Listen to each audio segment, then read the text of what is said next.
I gotta say, man, the first time that I logged into this game, I was hooked. It was Yeah. that open world that I loved so much about the Ocarina of Time, where I couldn't believe that there was, all these zones, let alone a whole other continent on the other side of the map. Mm-hmm. Like, it was just mind-boggling for me. I never set foot into a game that was so big.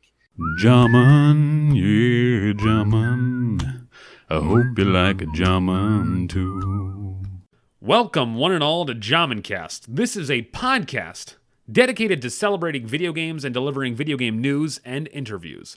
I adore video games and love sharing that with you every week. So if you stick around, I think you'll have a good time. This week, we have What's News, where I go over the video game news for the week. And then I have an interview with DefCamp. He's a man who streams World of Warcraft. He's one of the founders of ClassicWow.live, a website that is a hub for people enjoying everything that encompasses Classic WoW. You can find him streaming on Twitch at twitch.tv/DefCamp. He's been leveling a priest and been popping open Snapples to quench his thirst. Before we get started, I want to inform you of a few ways you can elevate your experience. I have a phone number you can call. If you hear something and feel like giving me your opinion on it, if you say something interesting, if you make a great point, I'm happy to put you on the air and respond in kind. The number you can call to leave your opinion is 949-407-9198. That's 949-407-9198. Also, you can follow me on Twitter, @JaminTheShaman, so you'll know more about what I'm up to and how you can be involved. I'm also on Twitch at twitch.tv/Jamin. So let's go. That's everything we got. Let's get this podcast started.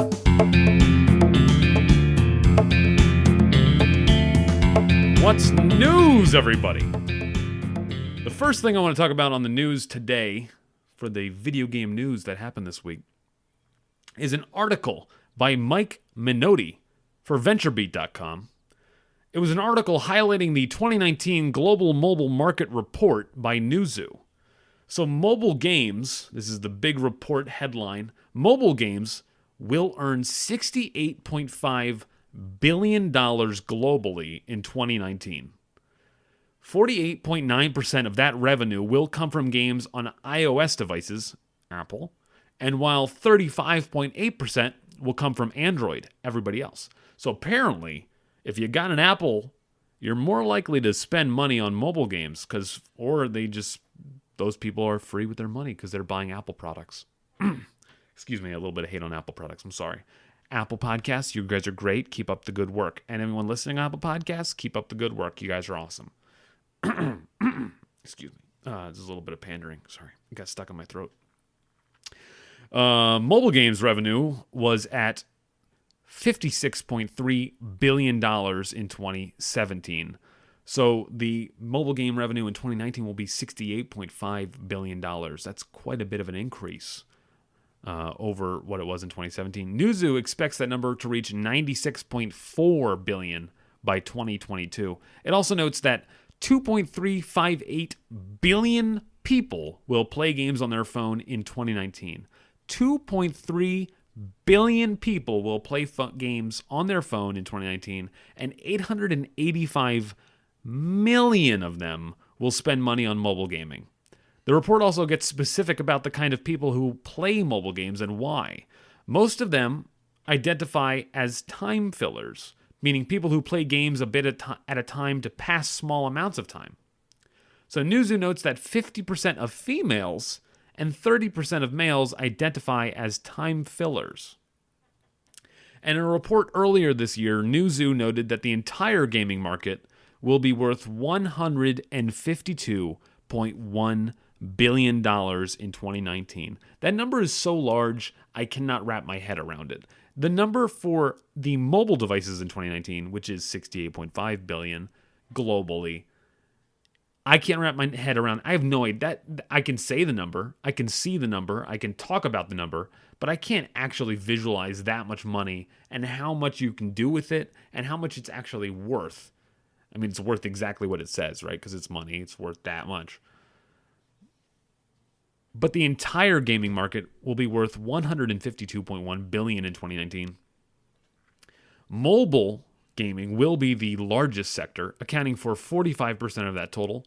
Consoles are next, earning $47.9 billion in 2019 to make up 32% of the total, followed by PC gaming, which is the true greatest gaming you could ever do. PC gaming. I don't know where this accent is, but it is great. And PC gaming is fantastic. $35.7 billion, 23% of the market share for PC gaming. The US will be the strongest gaming market in 2019. That's the first time that spot doesn't belong to China since 2015. And gaming in the US will earn $36.9 billion. China will only take $36.5 billion, which is like literally the same amount. Asia Pacific will remain the largest overall region for gaming, taking in $72.2 billion in 2019. America, North America, or that's just America. That's just the US will earn $36.9 billion. China's $36.5 billion, just that slightly bit lower. I mean, it's billions of dollars, $0.4 billion lower, which is like, what? I can't even do the math. Math is bad, okay? America winning over China again. We're going to keep buying our video games from China, and then we're going to say that we spent the most money on video games. Great. Good job. And so the next thing I want to talk about, video game news, moving on, is a report by Eddie McCouch. Eddie McCutch for GameSpot? I'm sorry. I said that. Anyway, on September 16th, 2019, Eddie McCutch, you posted this article for GameSpot. J.J. Abrams and his company Bad Robot have signed a massive new deal with Warner Brothers to make movies, TV shows, and video games. Warner Media and Bad Robot have formed a strategic relationship to create original projects for television, theatrical motion pictures, games, and digital platforms. Terms of the deal were not disclosed, but media reports from several sources say Warner Brothers paid Abrams and his Bad Robot co-CEO, Katie McGrath, a massive $250 million for the deal. Bad Robot's video game division, Bad Robot Games, will make new, large, and indie consumer games for mobile, PC, and console. Bad Robot Games is a joint partnership with Chinese internet giant Tencent and Warner Brothers' larger video game division, Warner Brothers Interactive Entertainment. Tencent is a company that owns basically it's the largest video game company in the world. They acquired a majority stake of New Zealand company Grinding Gear Games, the developers Path of Exile. Tencent, and as of 2018 in March, Tencent's the largest video game company in the world. Tencent wholly or partially owns game companies Grinding Gear Games, 80%. They own Miniclip. They own Riot Games, 100% of Riot Games. They own Glue Mobile. They own 40% of Epic Games. They own 5% of Activision Blizzard, 5% of Ubisoft, 5% of Paradox Interactive, 84% of Supercell. All this is coming from the Wikipedia article on Tencent. Incredible. So looks like J.J. Abrams and his company Bad Robot partnering up to create video games for Warner Media. So we'll see. We'll see what kind of games they come out with. I don't know exactly what, but it is a $250 million deal for Bad Robot and Bad Robot Games. So we'll see what happens. I do like J.J. Abrams mostly until it feels a lot like the Game of Thrones syndrome or the Lost syndrome, in that you make a really compelling item and then you leave a bunch of nice breadcrumbs. And he's really good at starting things and giving you all those breadcrumbs to touch and hold onto and put them in my mouth. And that tastes pretty good. Where's the rest of the bread? How'd you make this bread? And he says, let me show you the recipe. And he starts bringing out the recipe book and he puts it down and then he leaves. And then he doesn't open it. He just leaves. The book is closed and you can't, there's a lock and he didn't give you the key and he didn't explain. And then some other guy comes in and finishes his story. Well, he doesn't finish the book. He opens the book and then he takes crayon and he writes a bunch of things in crayon in the book. And I'm really going off on this tangent that's not about video games. But I do like J.J. Abrams. I like his flair, his style, his charisma, his character, I guess. So we'll just see. I hope the games get finished is all I'm saying. I'm just hoping they get finished and nobody else comes in and finishes them for him. And I hope they have high quality, and I hope the payoff at the end of the game is as good as the start of the game, because that's the problem I have with a lot of what's going on today in video game, well, not video game, in movies and in TV right now. But we're not talking about that. We're talking about video games. So let's get it back to the video games. We're gonna go on. I don't know if you guys have heard about this game before. I've talked about it a couple times, but I kind of want to talk about it this week. I don't know if you've heard about it. It's called World of Warcraft Classic. And there's this new bug that's happening. It's this new thing going on.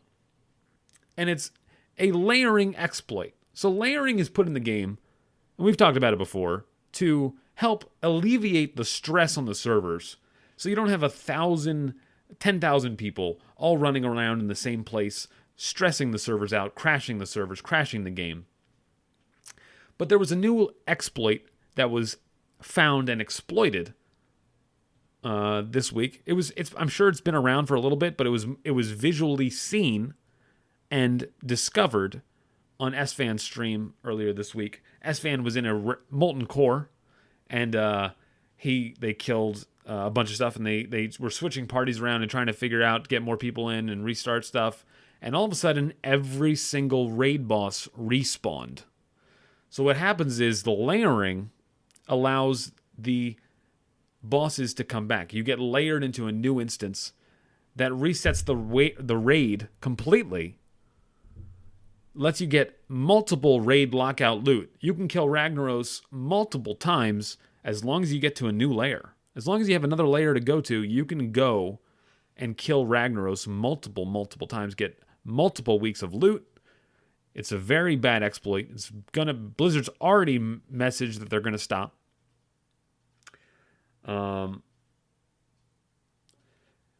So layering's had a lot of problems, right? Players are using it to find more rare materials out in the world. Blizzard kind of knew about this. They knew about the fact that people could abuse it to get more rare materials, and they seem to be okay with it. It's not a perfect system, but it also seems to be kind of a necessary evil. But this new exploit, it's a little bit worse. It's substantially worse, honestly. It's something completely different from other layering exploits we've seen. Instead of just layering and moving to a new version of a game in the open world, players are able to respawn entire instance content, and this includes 5-man dungeons as well as raids. Imagine getting 5 weeks worth of gear in 1 week. It's incredibly disruptive to the flow of the game. And the worst part for me about this exploit is it makes me question anyone I see with good gear. I begin to wonder if they exploited for it, right? And that's really terrible. I hate looking at someone, seeing them with a bunch of purpley epics on, and thinking, how did that guy get so good? It's only week whatever. How does he have so many purples? And that sucks. I should be in awe of someone. Anytime I see someone covered in purples, and they wander by me, I should be, oh, look at that guy. He's got all purples. He's amazing. I want to be just like him when I grow up. So yeah, it sucks. That's the worst part of this bug. So Blizzard has said that they're going to do something to the exploiters, and that this is a bannable offense, and that something will happen. I don't know what's going to happen exactly, but we'll see. The next thing I want to talk about is a WoW Classic Hotfix update from Brian Birmingham. He's the lead software engineer on World of Warcraft Classic. He chimed in a World of Warcraft forum post. And the post is reporting that the buffs, as well as hidden auras, enchants, were maxing out characters' 32 helpful buff limit. So auras are the system that track persistent effects on your characters, such as changes to stats, health, critical strike, etc. Auras are actually divided into 3 distinct categories, okay? So there's helpful auras, there's harmful auras, and there's passive auras. Many players are familiar with the 16 debuff limit on enemies. That refers to the 16 harmful aura slots that are available. So you can only have up to 16 bad things on a target, right? You can only have 16 bleeds or curses or 16 debuffs, whatever those are, right? There's a similar bank of 32 helpful auras, which include things like Power Word Fortitude, Songflower Serenade, or Rallying Cry of the Dragon Slayer. And lastly, there are passive effects, which include things like racial skill bonuses or benefits gained from gear. So one confusing distinction is on benefits from gear, if a benefit is built into the gear, such as the Wormhide Bracers having the increase your chance to hit by 2%, then that counts as a passive aura and does not consume one of your buff slots. However, currently, gear enchantments like greater stats count as helpful auras, and they do consume one of your buff slots, even though they have no visible display in your buff frame. So Blizzard is going to mark most of the item enchants as passive in an upcoming hotfix. So that should limit, you shouldn't hit your 32 buff slot helpful aura limit because they're going to be marked as passive, so you won't have to worry about that. That brings us to the second issue that Mr. Birmingham brought up, and that is that passive auras also have a limit. So there's a 32 buff limit for helpful auras, but the passive auras also have a limit. He didn't disclose what that limit was, but he said they were able to reach the passive aura limit if they did some truly ridiculous behavior, including making the world's worst talent build. Because of that discovery and the fact that they're able to classify they're about to classify item enchants as passives, they're going to increase the limit for passive auras. So that's another hotfix coming. They're going to move all the item enchants over to passive auras instead of being helpful auras, so that you have more slots. You don't run out of their 32 buff slots. And they're going to make passive auras have a greater limit, so they're even harder to reach. They don't think anyone will ever reach that limit, but they're going to increase the limit just in case. The third issue that they found, which people were reporting all these things and confusing Blizzard developers, they weren't able to nail down what was going on. It explains a lot of these lost plus hit bonuses. So if you were a high-level character, you were able to get set bonuses and items with really nice things on them. These plus hit bonuses, there was a bug that was making you lose your item set bonuses. So set bonuses that have the same benefits as item effects were actually overwriting the identical item effect, but only if the set bonus is gained after the matching item is equipped. And I know it's a little confusing. Even reading it and saying it out loud, my brain is like, what? What did you just say? So, okay, here's the example, okay? If you have an item set with plus 2% hit chance, okay? That's awesome. Plus 2% chance to hit is awesome. So there are a Wormhide Spalders you can get. They have plus 2% hit chance. And then there's a Devil Sore armor set that you can craft. They also have a plus 2% hit chance, but that is a set bonus, okay? The shoulders have a set item, the shoulders have a plus 2% hit on them, and the Devil Sore armor set has a bonus of plus 2% hit. So it's the same plus 2% hit, but one of them's a set bonus, one of them's just passively on the item itself, the shoulders. If you equip the set bonus first and then the shoulders, everything works fine, you get plus 4% hit. But if you were to equip the item first, the shoulders, with plus 2% hit, and then equip the set bonus, you would only get 2% hit. You wouldn't get all 4% from the items plus the item set because they were overwriting it. The set bonus, the item was overwriting the set bonus. So they're working on a hotfix for that issue. So those are the three big hotfixes for these item sets, for passive auras, for helpful auras. Hopefully the raiders up at the top get all this and it feels good and the game works correctly. And honestly, this is all the stuff that wasn't fixed in beta because they didn't have a level 60 beta. There was no one getting these plus hit bonuses at level 40, at level 45. They were not able to test that. So it makes sense that some of this stuff is being found now, and Blizzard's fixing it, so that's great. And the last thing I want to talk about this week, also about Classic WoW, is on September 19th, Blizzard opened more free character transfers for realms in the Americas and Oceania. There's a large list of realms that were mentioned.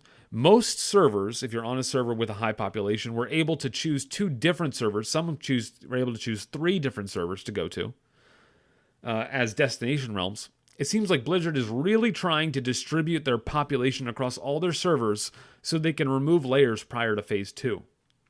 I don't know if they have to incentivize people more to transfer off to make sure that people actually leave, because I don't know anybody who's actually done it and have been happy with their move. But that's it. Yeah, they're allowing more people to transfer off. In addition, in addition to the specific free server character transfers that to specific realms, right? All North American PvP realms were opened to transfer to the new Latin American and Brazilian realm. So if you're a Latin American player or a Brazilian player, you now have servers to play on that are yours. You can transfer to them for free. All PvP servers from North America are able to do. I don't know why. Why wouldn't you do normal servers as well? That's kind of weird, right? But all PvP servers are able to now, for North America and Oceania, are able to transfer to the new Latin American, Brazilian realms. Fantastic. I hope Blizzard continues finding ways to get people to shuffle around and move to good servers. I want every server to be healthy and happy and good. It's a little bit scary to be on Scarab because it's such a huge server I'm on. And when they remove layering, having that many people is a little bit scary. But I don't want to leave at the same time because there's people I know on the server. I've already put time into my character. I've got a guild on the server. I don't want to force everyone on my guild to switch. And it's impossible to enforce that. It would be messed up if we left and then they cut the server character transfers off and someone didn't find out. Someone didn't log in for a couple days. They didn't know that they were supposed to transfer. Now their character's stuck on the old server and we're halfway split on the new server. So it's easier just to say, we'll just stay here. Hopefully other people will leave and we'll be good. We'll see. So that's what's news for this week, ladies and gentlemen. I now will bring you over to my interview with DefCamp. I introduced him at the beginning of the show. I'll introduce him again in the beginning of the interview. So I hope you enjoy this interview. I really enjoyed talking to him. I was so happy to have him on. So here it is, the interview with DefCamp. Thank you.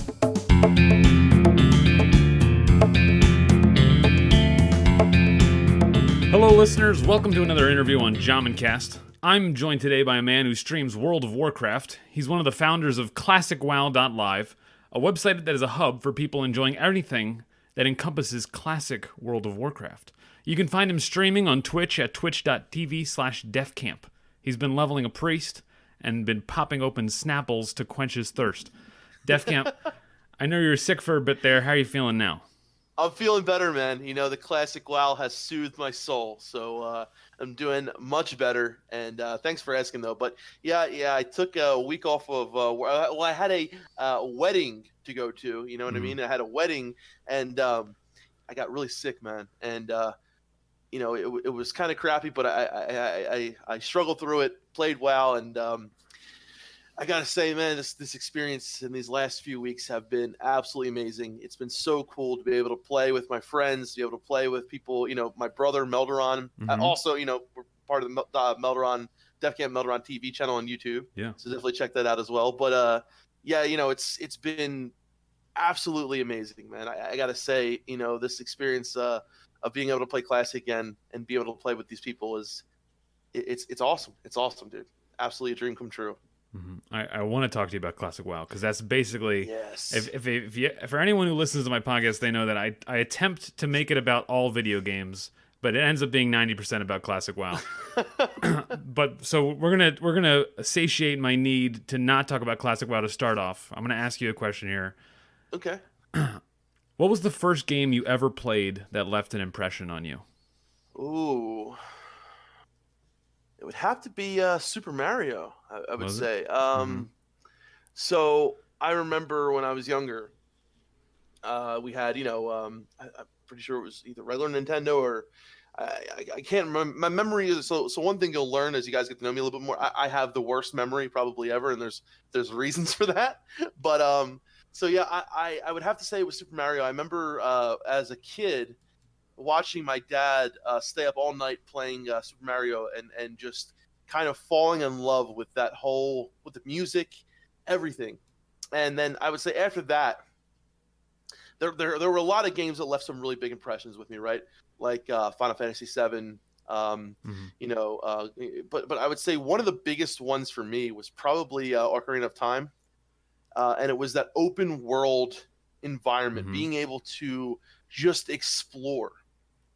That right there is one of the biggest impacts that I had as a you know a youngling while playing games, and then of course being introduced to Blizzard games on the PC. So I played a lot of StarCraft, I played a lot of Diablo, played a lot of Warcraft 2 and 3, and being introduced to the Blizzard world was really big for me. So there was a lot of games I was playing, a lot of strategic games and stuff too. I was like playing, Age of Empires, Hmm. Warcraft, Starcraft, and then I had this other side of it with the open world with like Mario 64 Yeah, yeah. and Ocarina of Time. So that's where I really fell in love with like the open world, but also the strategic side of games as well. So that really was big for me growing up. Were those games? Yeah. And when did you start playing? And this is how quickly the podcast goes. When did you start playing World of Warcraft? So I started playing World of Warcraft Hmm. in 2005. So we got introduced through a mutual friend, through one of Meldron's friends. So if anyone doesn't know, Meldron's my brother, Hmm. and so it was one of his friends that introduced us. It would probably say it was around like probably mid 2005. So a little bit after the game had already been out, and it had been through some changes and things like that already. So um, and I gotta say, man, the first time that I logged into this game, I was hooked. It was Yeah. that open world that I loved so much about the Ocarina of Time, where I couldn't believe that there was all these zones, let alone a whole other continent on the other side of the map. Hmm. Like it was just mind boggling for me. I never set foot into a game that was so big, but also had this strategic side to it too, where there was the RPG elements that I loved from Diablo and things like that. So I made my first character was a night elf rogue. Was the first guy, even though I'm horde all the way, man. My Yeah. first character was a night elf rogue, I feel like and everybody started Night Elf. If you didn't have like, yeah, if you didn't have somebody on the Horde to like a reason to stay on Horde, it was always like, oh, let me try the Night Elf guy. night elf hunter or Night Elf something like Hunter, that. Yes. yeah. So I love like elf. Like I love Lord of the Rings, of course, and Hmm. like the whole like elven lore and all that kind of stuff. And I thought it was really cool, even though now I think night elves are some of the stupidest things that especially female night elf hunters. I hate them more than anything. Maybe even gnomes, but Wow, yeah. that's So some fighting words. I know. Right? Yeah. I um I really just fell in love with the zone. I think Teldrassil and the music, man. Phew, the music there. Yeah. I honestly I loved Rogue. I feel like Rogue was a very good introduction class to me, where I was just kind of spamming one button over and over and over again. It was like a sinister strike, sinister strike, sinister strike, and then I learned how to eviscerate, and that was like my mind was blown, Yeah. But That's what those dots are for. yeah, seriously. But yeah, like I instantly, like so many others, instantly fell in love with the game. Instantly, I was first. I was very much an explorer, so I wanted to explore every inch of the map. I wanted to see what there was. I thought it was so cool. Like I didn't know that there were a limited number of things that you could see. So like I was reading like all the books are on the ground. I was trying to see like were there secrets in the game, or is there something that you could find? And I always loved when I found a chest and I would get something in the chest, and I felt like it was such an awesome experience doing that. So Hmm. being a noob and just not knowing what to expect, right? Like being so surprised around what's around the corner and looking at everything in detail, and going to this new cave and like just admiring the cave and the monsters that are in the cave and the different types of monsters and things that I take for granted now when I walk around. Like right now I'm like just hanging around in Eastern Playlands right around Lights Hope Chapel. Just like looking at the brickwork at the chapel and the boards on the windows and things like that. Things back then I would have like been so interested in little things like that that today I feel like I kind of take for granted. So it's Yeah. it's it's very nice to look back to in those days, man. Yeah. I've even just playing now for me, like finding a new waterfall because I didn't play on any private servers. I haven't played vanilla Mm, since, and I haven't seen the vanilla world since Cataclysm. yeah. To run into like I ran into a new waterfall in the hinterlands the other day, and I was like, oh, Oh man. I don't remember that one. That's interesting. All right, cool. Uh, It's so beautiful too. I mean, this game is timeless. Like, one of the biggest things for me was to make sure that the graphics, we at least have the option to keep the classical mhm. graphics, because I think Cargo said it best during one of our GMAs. That it's like no matter where you are, you can take a screenshot, and it's almost like an oil painting. Like this game is so Yeah. beautiful, and it's timeless. I really do believe that. And for me, the aesthetics is one thing that I really, because I associate the new world with BFA, right? So Mhm. and the new graphics with BFA, and then I associate that new technology and the new graphics, all that, with how I look at the game. So if I were to see those graphics in Classic, I would definitely bring that association with me. And that was something that I was worried about happening. So I'm really glad that we have, the Classic option, and the graphics have pretty much remained the same. There's no new animations. Well, there are some newer animations like for Smite and things like that, but for the most part, it's just a higher resolution is really the only thing. Exactly. Yeah. And I've left my graphics on 3 the whole time, and I've been following people around. Like I've been following Alliance around with it completely zoomed in with the the UI turned off, and like following them like a cameraman and trying to and just seeing what they do when they're having like a shaman, just following them I can't communicate and tell them what I'm doing, but like but it's so beautiful. Like I'm running on Tenaris and I'm like, dude, check out this guy running across the desert, and you're just like camera shotting him like running across the desert. I'm like, this looks great. This looks amazing. Yeah, I don't know if you saw Melderon's video, the one he did that was like kind of like a 2001 Space Odyssey. Where it was like a 30-minute video or something, right? It was something. I think it was like 9. Yeah, it was some. It was the whole length of the song. The waltz. Okay. Yeah. So, it really, I think, showed some of the most, like, just how beautiful, how you can get some shots that are just, it looked like someone painted it or something like that. So, yeah, I think for me, like, one of the most things that captivated me was just the beauty of the world and the exploration of like not knowing what was around that corner or what was coming up next, and that really just captivated me. And then do you feel like you don't have that sense of wonder now? You feel like you've explored every nook and cranny, and you don't discover new things? I definitely do still discover things. Like there will be some every once in a while, I'll see something new, or I'll figure something out, like, Meldoron has that hidden gems series that he's done a couple times, and every once in a while there'll be something that I may have ran past 100 times, but I never really noticed, and I never really examined fully. So this game still surprises me almost every day, whether it's a zone or something hidden in a zone, or something so small as a painting on the wall in an instance, or something just so friggin' tiny, or and this is why I'm a huge advocate for, even though, like I said, I bleed Horde, right? You know what I mean? Like, my first character was Alliance, and I hadn't experienced that whole side of things in a very long time. So, and I played on private servers a lot. I played on multiple different servers and things like that. And one of the times I decided, I said, I'm going to go back to playing Alliance. I made a dwarf rogue, and I had never done the Lochmodan quests. I had never done all the Dunmoro quests. And man, I tell you what, it was like I experienced that whole thing, journey again, doing it in those early levels, these places I've never been before, quests I've never done before, stories I've never heard before.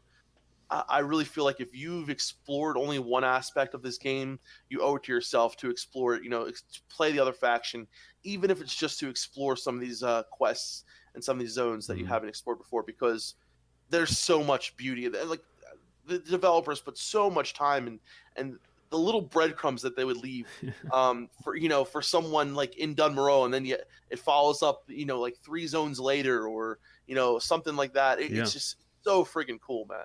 So cool. So, and the Alliance quests were done first, right? So the Alliance quests had more time put in on them. Yeah, according to some people say that. I don't know if I've heard that as well. And we've talked to like John Stats, and he definitely said that there were some things that that they had a little bit more time in certain zones for some things. But I'll be the first to admit this, man. I've admitted it before. Like I said, I love the Horde and all, but I actually am a big fan of the Alliance City. So I love Stormwind, and I love Ironforge. Beautiful, gorgeous. Yeah, it really is, man. And Ironforge is just epic. I'm kind of sad that you can't go underneath an old Ironforge anymore on Classic, but I remember the first time going in old Ironforge, exploring that, and going like underneath Stormwind, things like that. But yeah, they're beautiful cities. The music in Stormwind, I remember the first time going there, like the music playing felt so epic, and like this actual like medieval town, with the music and the cathedral district and all these different things. And it's beautiful. Well, we're just gonna have to go in there and take over. Yeah, exactly. That's all. You go in there and get summoned in the cathedral basement. Yeah. And go kill Bolvar. Exactly. Yeah. Go hang on an Ironforge rooftops that they can't get to, because you know how to jump up the wall. Yeah. Oh man. Yeah.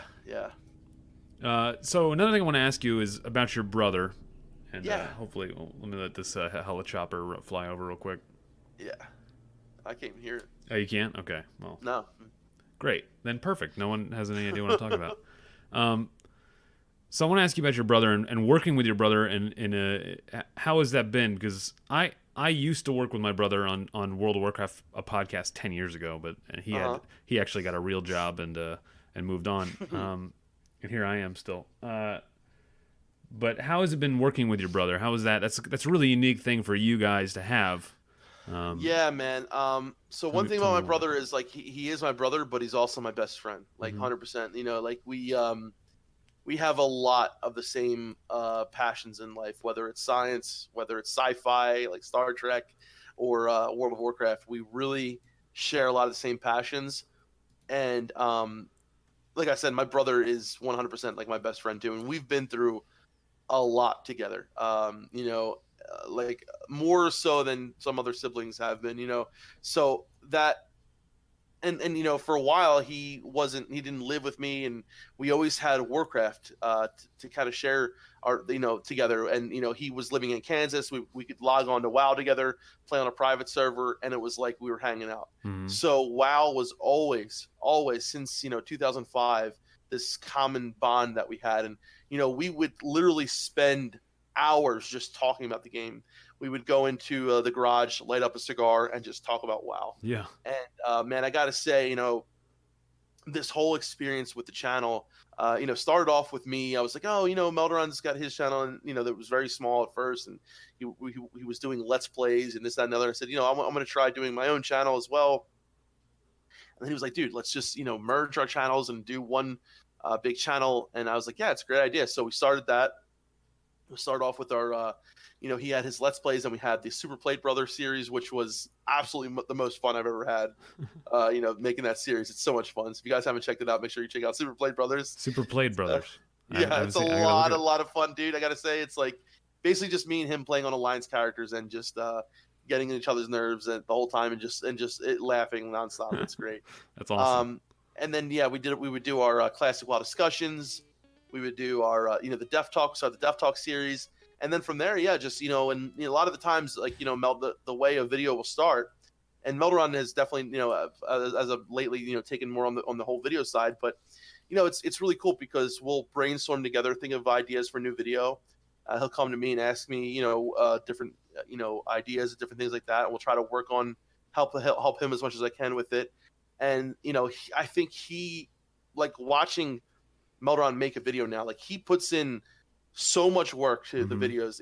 He literally takes it like it's his job. He's a PhD, and he thinks of it and puts so much passion and enough work as like he would at his job. You know what I mean? And that's how he kind of looks at making videos. And I've learned so much through watching him, through getting information from him. And I gotta say, man, working with him, it's been a dream come true. Like we live together now. We have our own, place. It's just me and him, and I couldn't be happier, man. Like things could have gone another way, in our lives, and he was supposed to be leaving and going somewhere else, and it turned out that he was going to be staying, and it just, and then with the website, we met up with Cargos, and then from there, met with Taladrill, Al, Egregious, and Navic, and it's just been an amazing journey, and every step of the way, Melderon's been there helping me out. So he's kind of like, we joke around a lot, but Melderon is literally like, that dad figure where he just, I have issues with a lot of technical stuff and stuff like that. Yeah. So he's always there for me when I need help for it. And I got to say, man, sometimes I think I might get on his nerves, and, it's just, but it's all good. Right. Yeah. We're brothers, man. And, nothing. Our bond is very strong. So, that's outstanding. Yep. Yeah, and I gotta say, playing with him, being able to level up with him has been awesome too. Because I thought I was gonna be way ahead of him, but turned out he surprised all of us and like caught up. Because I was like 20 levels ahead of him, and then I got sick or whatever, and he caught up, dude, in like a day, or two. It was ridiculous. He caught up so quick. He's got like a day less played than me, and is like around the same time. But I do fall asleep a lot on my computer. But I just want to ask real quick: is he using Questy? I don't think so. No, Oh, he oh, was using the leveling guide at first okay. on CWL, and yeah, he did not use Questy, and yeah, he when it comes to shaman, the dude knows what he's doing. Yeah, yeah, yeah, For leveling, like he really knows his shit. Not saying I don't know for priests. It's just that I spend a lot of downtime doing stupid shit, yeah. and also 100%. Yeah, and streaming. Sometimes when you're streaming, you got to put your attention to the stream and not so much of the game. So a yeah, lot of yeah. times when I'm streaming, I'll be like reading chat or messing around doing something stupid. But Absolutely. Melderon, when he plays, it's all business, man. He's like it's all business. But Yeah, yeah. yeah, yeah. I mean, honestly, doing this whole thing with a Melderon, I don't even know if I would do it if it wasn't for him. So Hmm. he definitely makes it everything a lot easier and better. Yeah. That's awesome. It's just yeah. This something I've recently learned in the last year or so with the streaming thing is having someone else helping you and building up Yeah. everything building up together is way more like you don't nobody does this alone. There's nobody out there Oh no, that man. just like shot to the top and is the best of the best or wherever they are in their journey. It's all together and having someone that's right there with you constantly. That's awesome. Yeah, and the fact that he right now he can focus on a lot of the content on the YouTube site, and I can focus more on the streaming side of things has really helped out a lot too, where we can kind of share the burden, in our own, so to speak, right, in our own ways. Yeah. Where I feel like I'm a lot better, on that side of things because I kind of lack the technical skills or whatever. Yeah. But he's helped me make videos, and I've helped him in the past as well. So it's definitely been able to help each other with those things. And yeah, if I need help with some kind of streaming tool or whatever, he's right there to help me. So That's yeah. awesome, dude. So Yep. the next thing I want to ask you about is your guild Invictus on Yeah. Scarum, the Scare him, skeet North skeet. American PvP server. Uh, how's it been going? You guys got server first Rag, server first Nixia. You got what is it like world Yeah. third, world Well, fourth? no, I think there was world 11th Or and yeah, US yeah. fourth or something like that. And Okay, right. yeah. So I wasn't in the raid, Hmm. but Egregious Navik and the other guys were. I'm definitely more of a uh, take your time kind of leveler and just kind of enjoy the journey. Hmm. Not so much of a power leveler myself. I really wanted to kind of take my time, but yeah, the guys went hardcore, man. And I tell you what, the guild right now is there's a lot of people in the guild. There's a lot, and I'm really really really happy with where I am and the people that I've been playing with, and I have we have a little team that we do dungeons with. Usually, it's like myself, Melderon. We have Vomp, who's with us a lot. My buddy Kigo, Sermonic and Saris, Aesthetics, and we have our own little group that we've been doing a lot of dungeons with and stuff like that. And now we're getting ready to do our raid group. So we're Sidewinder. That's our raid group in the guild. We have 3 raid groups right now that are Wow. active. Yeah, so our raid group is meeting tonight, having our getting our game plan down, getting ready to start doing Molten Core.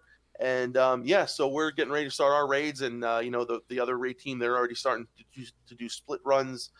And one thing is, man, I one thing that I'm a little upset with in class, and I want to say, like, I'm happy with like Hmm. 99.9% of the stuff right now.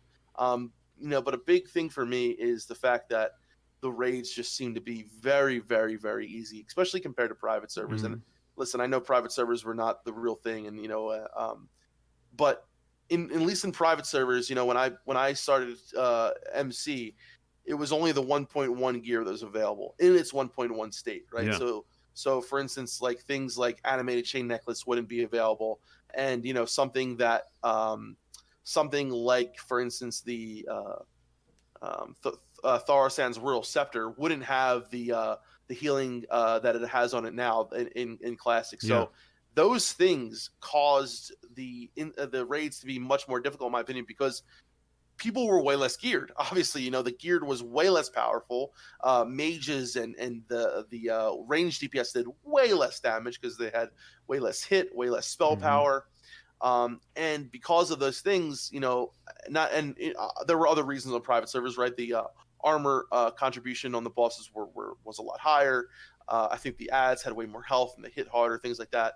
But people are killing Anixia before she even does a deep breath. People are killing Rag before he even, it's insane how quickly people are killing these bosses, and they're in blues, and they're still in greens Yeah, and yeah. stuff. They're So not fully geared. um, Yeah.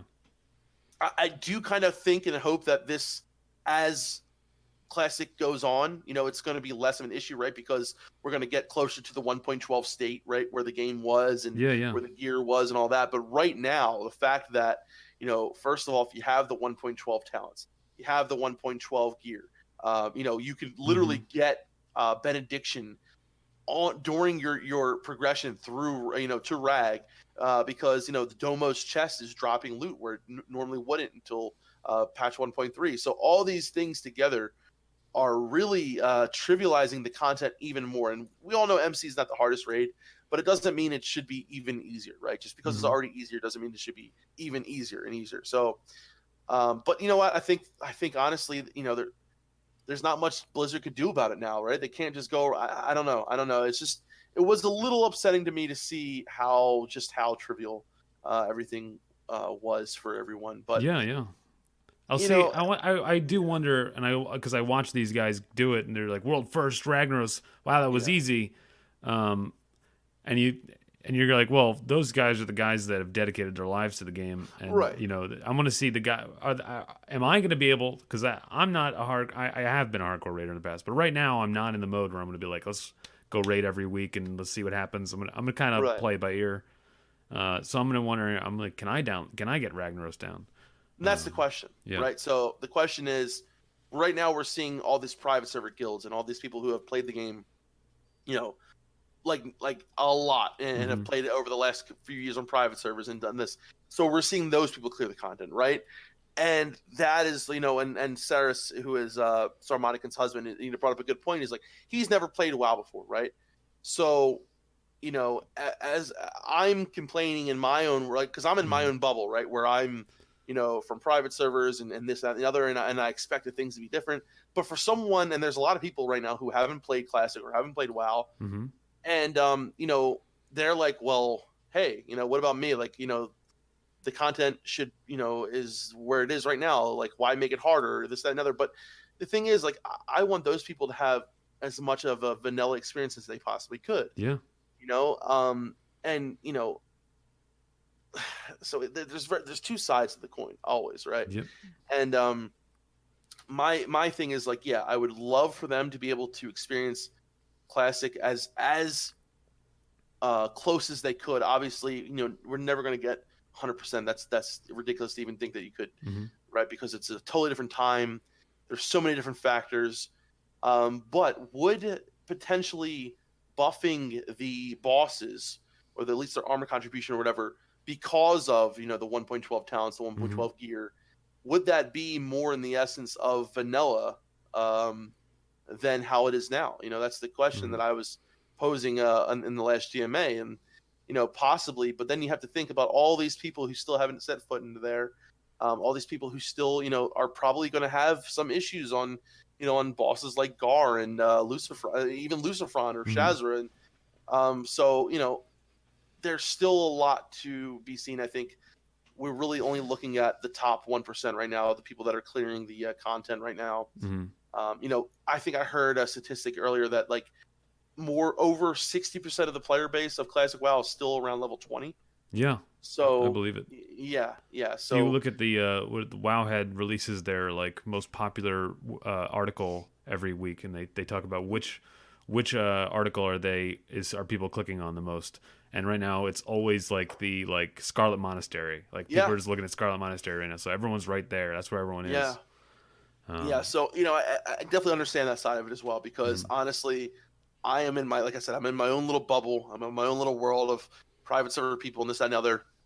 And I'm saying, oh wait, no, this shouldn't be like this. It shouldn't be this easy, this, that, and the other. But you know what, man? It's like those are probably the Classic numbers, and they're probably where it was at 1.12, and that's the thing. And it's at the point where it is there, and maybe you just have to kind of be happy with where it is, and that's kind of where I am now. And like, I'm really glad that.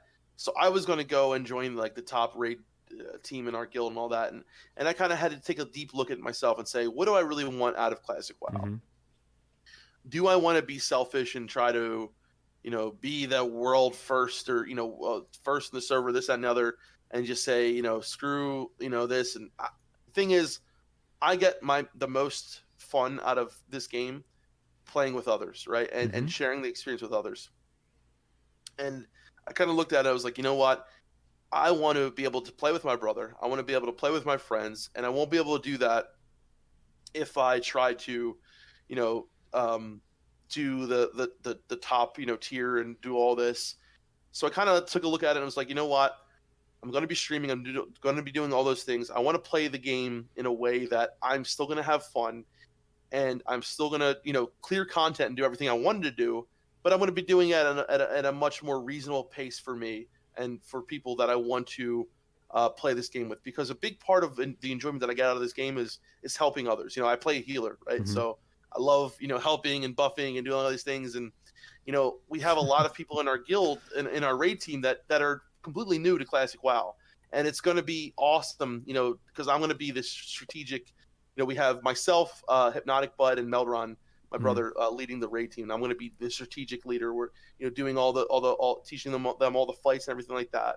So I'm really excited to be able to share that. And I think I made the right choice with Mm-hmm. taking things slow, enjoying it, fucking slowing down a little bit, savoring the moment, and just smelling the roses and Yeah, kind of dude. realizing, what, The we're playing journey, Classic man. The WoW. journey is the Exactly, important part. Yeah. exactly, dude. So I'm really excited for that. You ever read this is not video games, but you ever read The Way of Kings by Brandon Sanderson? No, You by can who? Who's it by? Brandon Sanderson. It's a book, a novel, and it's completely different from all this. But they say that the question he poses throughout the whole book and throughout the rest of it is, it's a fantasy novel. And the character says, "What's the most important step in your journey?" And everyone's saying, "Oh, it's the first step. It's the last step." And Hmm. in the finale, the main character finds out it's the next step. Oh, it's yeah. So it's Ah, always the next step is always the most important step in your journey, and your journey is the important part, not the destination and all that kind of stuff. that's awesome. Anyway, Yeah, I mean, that's the truth, man. yeah. Yeah. So I'm really happy with the choice I made because, like I said, I really wanted to play with Meldron. I really wanted to play with my friends, and then I still have the other side of the game, which I love, is PvP, and I'm really excited Mm-hmm. to And you're a start priest. that journey. Oh my god, yeah, dude. So I love Shadow, right? I Yeah. love Shadow Priest, but I'm really going to be probably focusing mostly on playing a discipline / holy priest majority of the time. Here's the thing: Shadow is one of the best 1v1 like dual specs and this, that, and the other. I love it, and I love Melting Face, and I just recently respect and I miss Shadow already. However, I've really grown to appreciate the discipline tree Mm-hmm. even more as time has gone on because you know when I was level 40, I had done this spec with improved mana burn and improved inner fire and PI power infusion, and it was just so strong even in a dueling environment. And the thing is, when you're PvPing, when you're in a battleground, man, it's all about what you bring to the team, what you bring to the table, just like raiding, Yeah, yeah. Um, and I feel like Shadow can be a very selfish uh, um, spec at times because you're not really focusing on healing. I mean, you do have things like Vampiric Embrace, which can heal and all that, but playing a Disciplined Priest where you're either giving power infusion to someone or dispelling or Mm-hmm. healing, but also being able to hold off on your own in a 1v1, like it's such an awesome spec and it's so cool. So I'm really excited to explore PvP which I've done before as a Disciplined Priest, but I'm really going to explore some other new specs that I've tried out, that I've been trying out, that I've been working on. I've got so many things planned. I've got so many things ready to go, and I'm just really, really, really excited to play as a priest in PvP, man. I mean, it's the good life, dude. It really is. It's awesome. Yeah. Yeah. As you were talking, I was thinking about the meta and the PvP and the battleground meta, and like I was thinking like, well, how do I make that warrior do more? like in my head, I was like, is that the meta? Is that literally the meta? How do I get my warrior to kill everybody for me? Like, You just give him a priest. Yeah, yeah, that's all. and I'm like, Yeah. as a shaman, like I have this Wind Fury totem I'm dropping, and I'm like, all right, go warrior. How do I make my Yeah. warrior stronger? Like that's literally like, and I'm like, you're saying it's not a selfish. It's like, how do you give something to other people? And I'm like, well, how do I get my warrior Wind Fury? Yeah. Is really Well, I in tell my you what, head. man.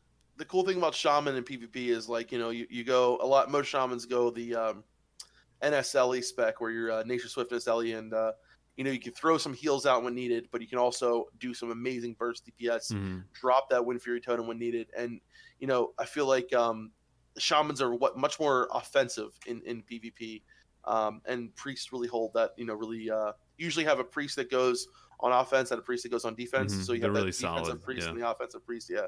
And one of the best things about priest, man, is dispel, right? Because you have an offensive dispel and a defensive dispel. You can dispel your targets, but you can also dispel teammates. So you can dispel buffs off someone. You can dispel power infusion off of someone else who put it on them. You can dispel all these awesome crazy things. You can even dispel nature swiftness and all these really cool things. But you can also dispel your warrior friend who's frozen, or your friend who's polymorphed, Yeah. and Yeah.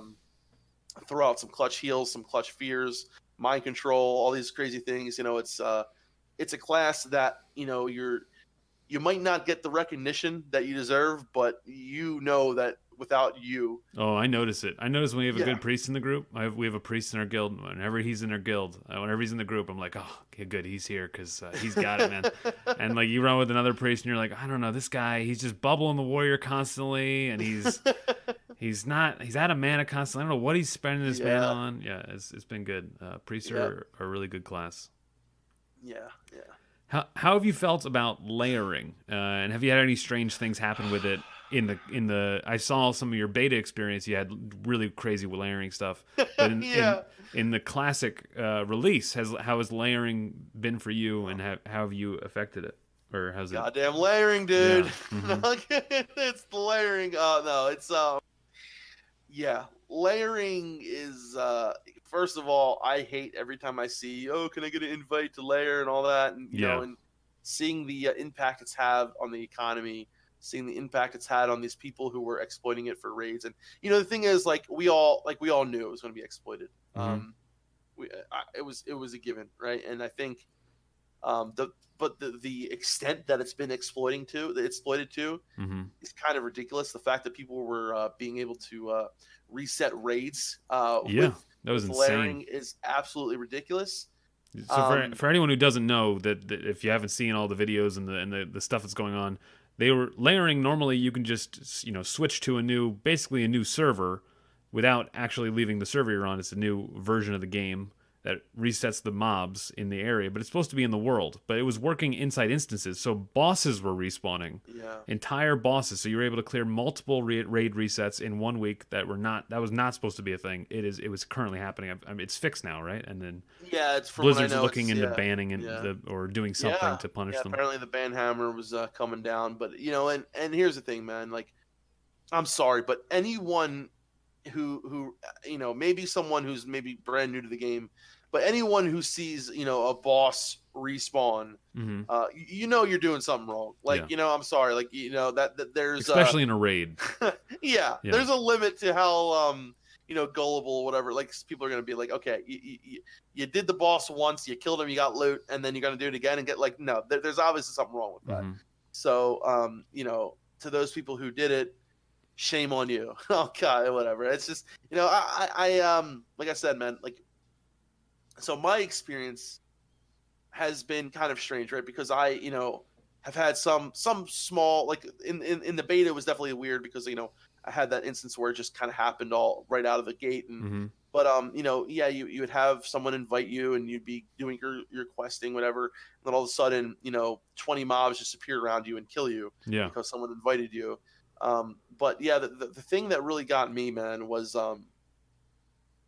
just seeing how much people, even in guilds and all, just exploiting it to the fullest. Like trying to farm zones and trying to farm honor, or I'm sorry, experience. By killing mobs. It definitely is going to be interesting to see what the what people can do in phase 2. So here's the thing, right? I feel like a lot of people who were rushing to 60 in the world, right, were probably using layering to reset mobs and kill them quicker and this and the other. So I'm really interested to see what it's going to be like in phase 2 when layering isn't around. Knock on wood, hopefully it's not there. To see if the people can still do those kind of times and whatnot. But it was strange, right? Because during the leveling process, another thing that got really big was that 10-man dungeon cleave, which also was a bug. People were getting way too much experience than they should have over 6 people in a dungeon. So we saw a lot of the bigger streamers, start like Asmongold, and people were starting to do these dungeon cleaves where they Mm-hmm. had like 6 or more people, and they were getting insane amount of experience, right? And the next thing you knew, you're out in the world and there's like not a lot of people there because everyone who's watching Asmongold is now going out there and trying to do these dungeon cleaves and trying to do it because they heard it's the quickest way to level. Yeah. So that was a bug, and they fixed that. People were getting way too much experience. And I love doing dungeons as much as the next guy. I did all the SMs a few times. Yeah. But I'm sorry, man. I'm not going to sit in a dungeon Yeah.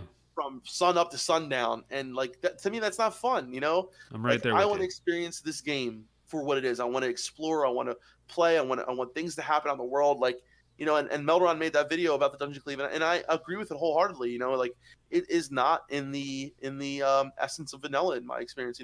Like I love doing dungeons, and doing dungeons every once in a while is great. Even doing dungeons 3-4 times in a row is great. But after that, I'm gonna go out in the world and do some quests and kill some people and shit like that. So, it was definitely some strange things that happened this time around. And you know what? As far as the launch experience goes, though, with the layering in the beginning and all, I gotta say, for my experience, I heard horror stories of people in queues and all this and the other, but my experience altogether was not that bad as far as a launch experience goes. Right? I made my character in Tearsful. He's an undead. It was completely packed there at first. Then I felt like the layers started to spread out a little bit. People were going into their layers, this, that, and the other. And I got at a pretty good pace where I was killing mobs. I wasn't really doing quests in the beginning yet because I couldn't. All the quest mobs were being farmed and being camped. But I just started killing some mobs and was able to level up through that. And as far as the launch experience goes, especially for someone who played on these really big private servers like Northdale, which was completely ridiculous. It had 14,000 people on one server with no layers, with just dynamic respawns. It was definitely better than that.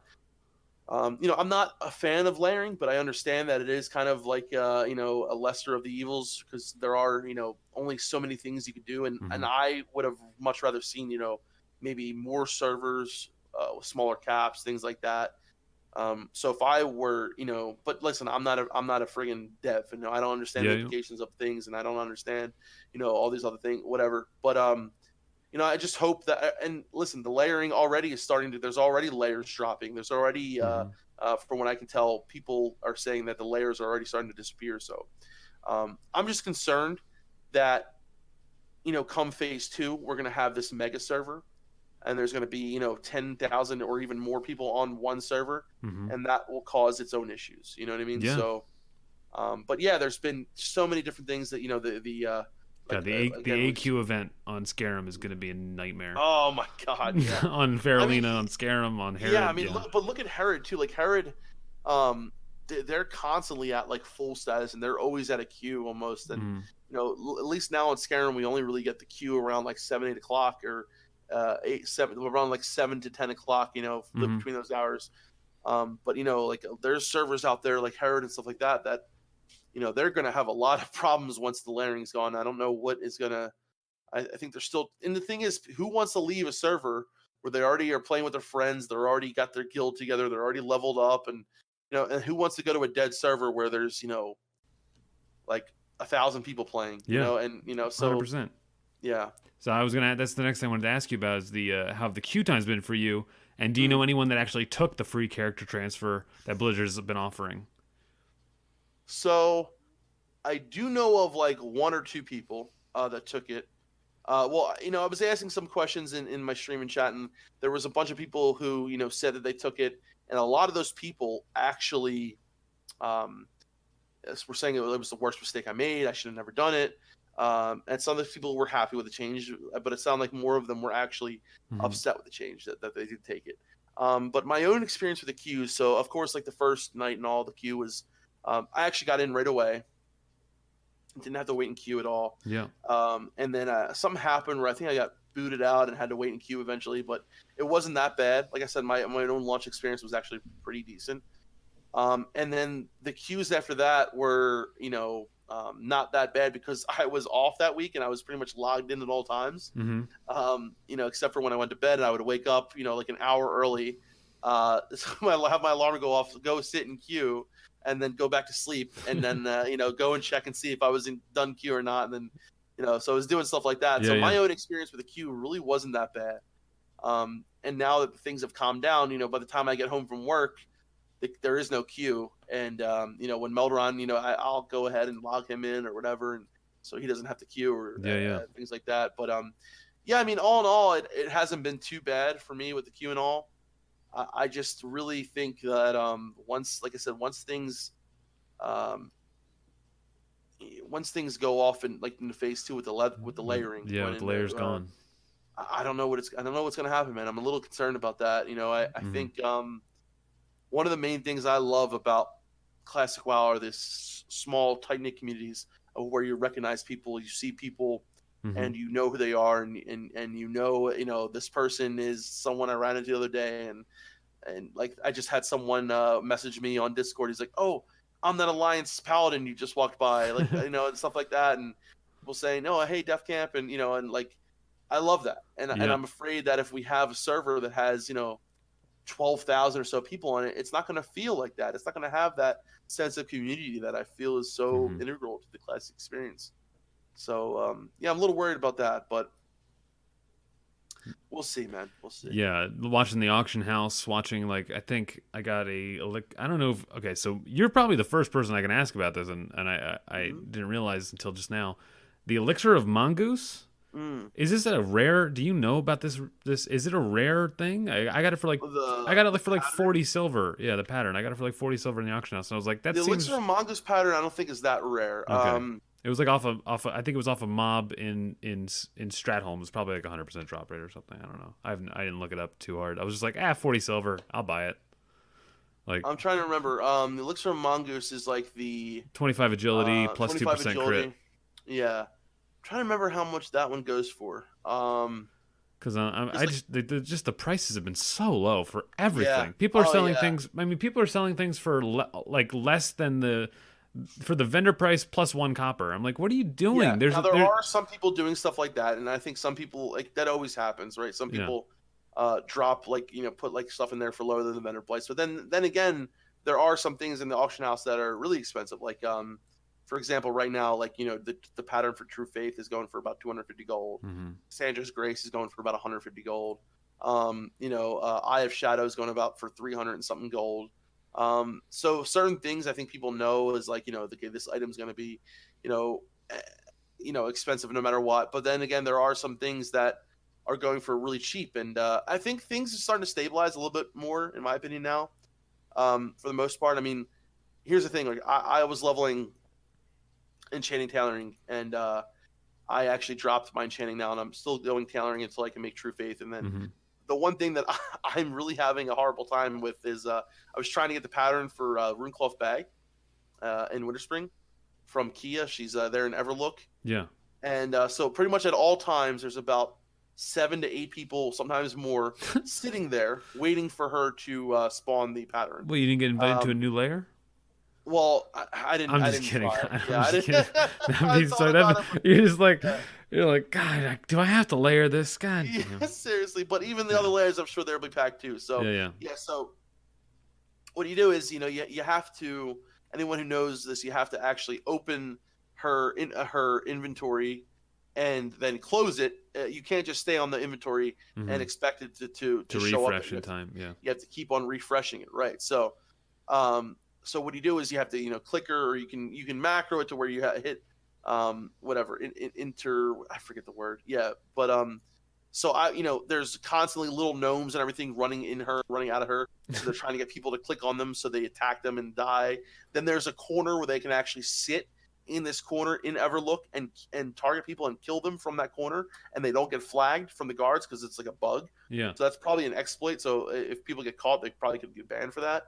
But people do it anyway because they're trying to, and the pattern is going for about 80 to 85 gold in the auction house right now, which is a pattern that sells for about 1 gold from the vendor. Wow. So I was able to pick up the enchant chest one. I was able to pick up the Runecloth gloves, which that goes for about 20 gold or so. But I need that to level in my tailoring. Yeah. But here's the thing: I actually saw the Runecloth bag one, but I was so quick with hitting the escape button over and over again that I just like mechanically did it because I've been doing it for I was there for 4 hours. Yeah, right? yeah. I saw it, hit escape. I went to go back and it was already gone. Wow. And I was like, screw this, dude. I had one of my buddies, Cleveland in the guild, make the bags for me, thank God. But, things like that, people are just completely, and that's how it was on private servers in the day and all. But the fact that, you have people exploiting this with layering and stuff like that, and then the prices in the auction house are all buku crazy. And it's like some things are way overpriced, some things are way underpriced. Mm-hmm. And, I think a lot of it has to do with sometimes just people not knowing what to sell things for. Yeah. But now I notice a lot of the Van Braces of Prophecy, like the tier 1 wrist pieces, they're going for like 200 gold. That's about right now for where we are. Some things are a little inflated, and then you have someone selling something like I think I saw. So a lot of the twink items are going for really cheap right now, right? Because no one's twinking, obviously. Yeah. So a lot of people would used to make money on like twink things. That's not making any money. Something smart you could do now is start stockpiling on things that are going to be needed for later. So, for example, Elemental Earth. Yeah, I was just about to say Elemental Earth. Yeah. Yeah, I don't want to say too much, right? Because we only give our yeah. But if you can get your hands on some Elemental Earth now, man, do it and hold on to it because.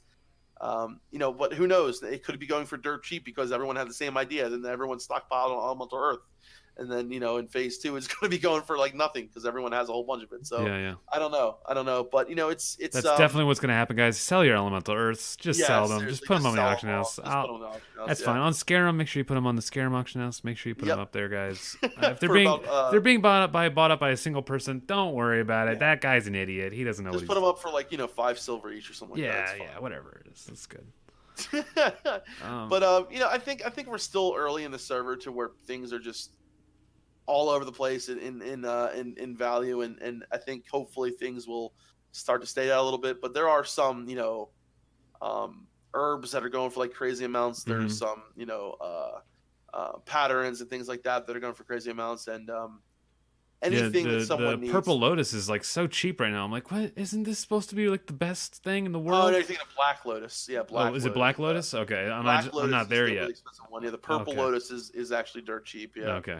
I was like, I've been just like picking up Purple Lotus like mad because this is my never having played private servers or classic since Cataclysm. And I'm like, Purple Lotus, this is the Lotus, guys. This is God, I just learned so much right in this last. Yeah, there's Purple Lotus and Black Lotus. Oh God, like I even sometimes the first time I remember because I'm like, oh shit. This is the one, right? That sells for a lot. I'm like, oh no, wait, that's Black Lotus, right? Yeah. Oh God, Purple Lotus is like completely useless, and it's like, yeah, it's so funny. I've been making those dreamless sleep potions. Like these are the best potions. This must be why everyone is trying to get Purple Lotus because these dreamless sleep potions are so good. Oh man! But apparently, I'm wrong. Okay, I gotta level up my alchemy a little bit more. Apparently. Yeah. I'm really excited for phase 2 and PvP, and I think I'm starting to level up my engineering now, because I like I said, I did enchanting at first to make my wands and all, and I was like, man, I should do enchanting, but and listen, man, the hardest thing about enchanting, especially in phase 1, is you lose so much gold because all of those amazing greens that you vendor, you have to disenchant, and you lose so much gold through doing that. So I was actually pretty happy to get rid of enchanting. The dust sells pretty well in the auction house, right? Is there specific some dust too? You need a lot of that dust to level your enchanting. So, and it doesn't, honestly, the dust that I was putting up there was not selling for a good amount. So okay. It's kind of sucks if you're trying to level your enchanting. That's why. But however, if you're one of those lucky people who get the bonus spell power or bonus healing to your weapon in MC, you can literally charge people 60 gold each just to do the enchant, just to actually do the enchant. So you can make a lot of gold off it. However, you got to be really lucky. Yeah, you got to get ahead of the You got to get ahead of the server and get those really nice enchants early. Yeah. Yep. And then you have to worry about getting your rep up and shit like that. So it can be a real big headache. So Scarab, the North American server that we're both on, It, there's an image going around. There was it was a third party list of the server population distribution for Oh, Horde versus yeah. Alliance. Right now, it's 70% Horde, 30% Alliance. That can't be right. According to Wowhead, I think is the Yeah, I see so many Alliance, dude. I don't know I how think that's so. right. I have an Alliance informant, and he tells me that he tells me that the Horde is insane. It's just insane how many Horde there are on the server. Maybe it's the layer I'm on. I don't Mhm. know, man. But there are times where, like, I was in Everlook last night, and there were 7 Alliance there and no Horde. And Mhm. then I was in like Lights Hope just the other day, right earlier, and Maybe all the Horde are you just in know Scarlet Monastery. They're just stuck that's in. and yeah. And here's the thing, right? And maybe at certain times the Alliance, because we all know Alliance are all little kids and all, so they're Oh, probably okay. they only play they only play from like 3:30 when they get home from school till like 8 Yeah. p.m. at their bedtime, and then it's all Hmm. Horde. You know what I mean? That's Yeah. probably why. But Probably. no. I'm yeah, it's weird because I definitely felt like there was more Alliance than 30%. But if that's true, we need to do something about that, man. We Yeah. we need more Alliance on the server. It is not good to have that big of a of a Yeah. difference. Do you think? This is my next question. Do you think Blizzard should try to fix it? Should they do something like offer some Hmm. kind of transfers, like Horde off the server to another server that needs Horde? Honestly, But I mean, that's almost like hey, let's fix layering first. You know? yeah, honestly, exactly. And honestly, I feel like when it comes to issues like that, I feel like the less Blizzard has to be involved, the better. Yeah. Um, So we should just like find a way to get more alliance here, incentivize yeah, them. that's what I was thinking. So I Yeah. just want to just keep kind of smack talking Alliance to the point where more of them want to come here and kill me. Yeah. Oh, that's a perfect So idea. yeah, Okay. exactly. Alliance, you guys are garbage. Yeah. Come kill DefCamp. Come kill him. Not me. I didn't say that. DefCamp, but definitely you should Yeah. get fired up for killing him. Yep. I'm gonna destroy all you guys. Seriously. Yeah. All you There little he kids is. out there who, want to try to kill DefCamp, bring it. Oh my Bring god, I can hear their keyboards logging in right now, creating new characters. it. Yeah, it's all for the good of the server, all right? Yeah. This the hero we need. There you go. Yeah, but we don't. It looks like we're probably gonna have battle groups or whatever for PvP. So hopefully they for battlegrounds and things like that, they even it up to the point where we don't have to wait too long in a queue. But if it's just our server, then that would be pretty bad for battlegrounds. But for world PvP, I can see us definitely owning shit. So that might be good. Who knows? Mm-hmm.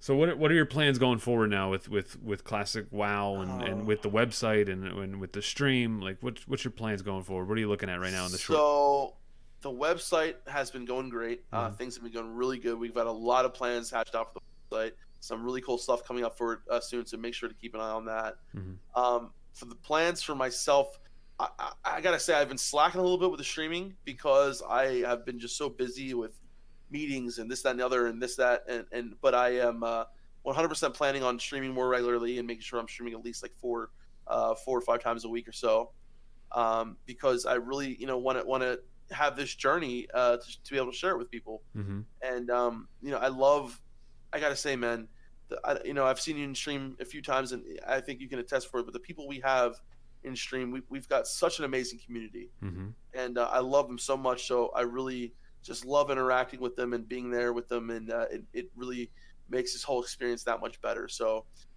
I really can't wait to share more of that. But as far as in the game, man, I'm 59 right now. I am like almost at 60. I'm about a quarter of the way there. So I'm just ready to start getting starting my Ani attunement and getting ready to start raiding, man. I am like so psyched to start raiding, and just sharing this experience with you guys. And you know at the DefCamp Metal Rot channel, we're going to be doing more videos. I have some priest guide stuff that I'm going to be working on with Meldron. He's going to be helping me with. So a lot of more priest, some new priest content is going to be coming out. So just the plans really right now. I mean, everything's sky's the limit, right? We have so much we want to do. I have so much I'm planning out. I just want to keep on streaming, want to keep on keybinding and grinding, and just keep it going, man.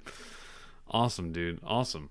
Well, I want to thank you so much for coming on. And so for anyone listening, please go right now to twitch.tv/DefCamp and follow him there. And if you haven't checked out ClassicWow.live, you're missing out. It's a ton of great content. There's tons of great content creators on this platform, not just DefCamp, not just Melderon. Tons of people on there, as well as their forums. And there's an interactive leveling guide. It's a great website. Check it out. Yes. And then the YouTube channel. Yep. Yeah, the YouTube channel, right? Yeah. DefCamp and Melderon. DefCamp Melderon TV on YouTube. And I mean, that's through all that, you can find our Discord and all that through there. So all the links would be there in the description. So you guys just head on over. Awesome, man. Thank you so much. That's everything I got. Man. I listen, guys. We're trying to get this. John's been trying to get me down for the day for a while. I've been so busy, but I appreciate it, man. I like thanks for being patient. And again, I'm sorry. My schedule's just kind of crazy with work and all. And I've been looking forward to this, man. And I'm really glad we got to do this. So. Well, thank you. I truly appreciate it.